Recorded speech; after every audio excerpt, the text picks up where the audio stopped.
Welcome to Dr. Upasana's math class. So in this video, we will do this question. We are given A, B, C real numbers and we are given these three things. A plus B plus C is 6, AB plus BC plus CA is 11 and ABC is 6.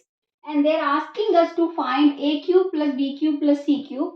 In this, we know the formula that A cube plus B cube plus C cube is actually equal to A plus B plus C whole cube minus 3A plus B plus C times AB plus BC plus CA plus 3ABC.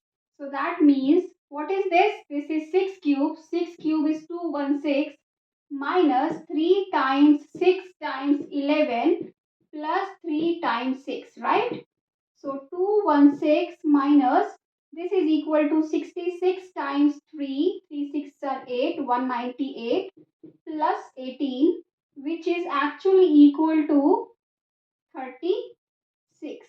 So if you like this video, please subscribe to my channel and visit my channel for more such videos.